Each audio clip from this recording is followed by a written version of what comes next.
அன்பு உறவுகள் அனைவருக்குமே வணக்கம். இன்னொரு ரொமேனியா சம்மந்தமான விளக்கம் சம்மந்தமாக இந்த வீடியோவில் நான் கதைக்க இருக்கிறேன். தொடர்ந்து நான் ரெகுலராக வீடியோக்கள் நான் போஸ்ட் பண்ணுறேன். ஸோ எனக்கு நீங்கள் சப்போர்ட் தரணும். கண்டிப்பாக சப்போர்ட் தந்தால் தான் என்னுடைய வீடியோக்கள் வந்து அடுத்தடுத்த வீடியோக்களுக்கும் போடக்கூடிய மாதிரி இருக்கும். அதுக்காக யூடியூப் சேனலுக்கு யாராச்சும் நீங்கள் புதுசாக வர்றீங்கன்னு சொன்னால் ஒரு சப்ஸ்கிரைப் பண்ணி ஒரு ஆதரவு உண்டு தாங்க. இன்றைக்கு என்ன விஷயம் சம்மந்தமாக கதைக்கப்புறம்ட்டு வீடியோக்குள்ளே போகும்பாங்க. அன்பு உறவுகள் அனைவருக்குமே வணக்கம். இன்னொரு ரொமேனியா சம்மந்தமான விளக்கம்தான் இது. அதாவது இப்போ யூரோப்பின் காலநிலை மாற்றமடைந்த தொடர்ந்து யூரோப்பில் அங்கம் வகிக்கின்ற நாடான ரொமேனியாவிலே கடந்த 2 மாதங்களாக காலநிலை வந்து மாறிட்டு உண்மையிலேயே அந்த புதுசாக யாராச்சும் நீங்கள் இங்கே ரொமேனியாவுக்கு வேறு இருக்கிறீங்களன்னு சொன்னால் அதை அவைக்கு இந்த வீடியோ வந்து நல்ல பிரயோசனமாக இருக்குமென்னு நினைக்கிறேன். என்னென்னு சொன்னால் இங்கே காலநிலையை மறைஞ்சு கொண்டு வாங்க. காலநிலையை பற்றி சொல்லுவோம்னா 6 மாதத்துக்கு 3 மாதத்துக்கு ஒருக்கா காலநிலை இங்கே வேறுபடும். அதாவது குளிர் காலநிலை, வெயில் என்ற மாதிரிக்கு 3 மாதத்துக்கு ஒருக்கா சின்ன ஒரு மாற்றம் அடையும். அதோட இப்போ யாராச்சும் புதுசாக வர்றீங்களன்னு சொன்னால் தயவு செய்து அதுக்கேற்ற உடைகளோடு வாங்க. ஏனண்டா இங்கே வந்து இப்போ நீங்கள் அதை வேண்டுவீங்களன்னு சொன்னால், இங்கே குளிர் உடுப்புகளை வேண்டுவீங்கன்னு சொன்னால் கொஞ்சம் அதிகமான விலை கொடுத்து வேண்டி இருக்கும். ஸோ நீங்கள் நாட்டில் இருந்து யாராச்சும் வர்றீங்களன்னு சொன்னால் அதுக்கேற்ற கொஞ்சம் உடைகளை கொண்டு வாங்க.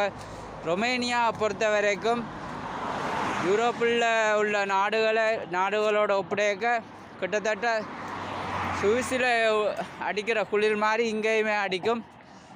-6 தாண்டி 6 சில நேரம் 10 அடிக்கக்கூடிய மாதிரி இருக்கும். ஸோ கொஞ்சம் புதுசாக வர்றாக்களுக்கு, அதாவது இந்த மாதங்களில் புதுசாக வர்றாக்களுக்கு உங்களுக்கு கொஞ்சம் கடினமாக இருக்குமென்று நினைக்கிறேன். ஆகையால் அதுக்கேற்ற உடுப்புகளோட வாங்க.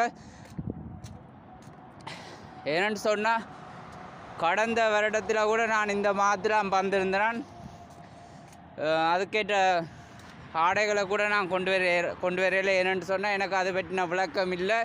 அதை சொல்கிறதுக்கும் இங்கே இருந்து ஒருத்தரும் அந்த நேரங்களில் வீடியோக்கள் பெருசாக போடையில் நான் அப்படி போட்டிருந்தாலும் அதை நானும் பார்வையிடையில.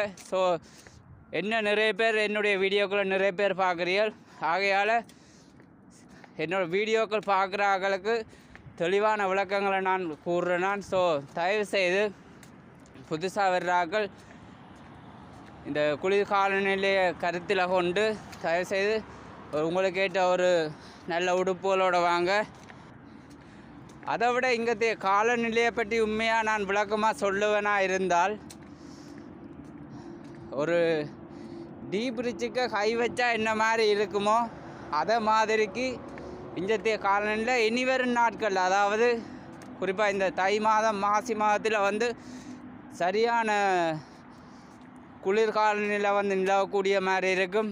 ஸோ தயவுசெய்து அதை கருத்து கொள்ளுங்க. ஏனெண்டா இங்கே வந்தால் தான் அதுன்ற உங்களுக்கு விளக்கம் சரியான என்னடா சும்மா சொல்கிறான்ட்டு பாப்பியல்.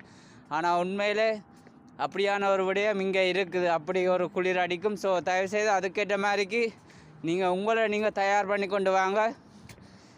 அப்படி நீங்கள் ஓரளவுக்கு தயார் பண்ணி கொண்டு வந்தாலும் இங்கே அதை விட குளிர் அதிகமாக தான் இருக்கும். ஸோ கொஞ்சம் அதில் இருந்து விடுபடக்கூடிய மாதிரி இருக்கும். ஆகையால் என்னுடைய வீடியோக்கள் பார்க்குற ஆட்களுக்கு இது வந்து பிரயோசனமாக இருக்குமென்று நினைக்கிறேன்.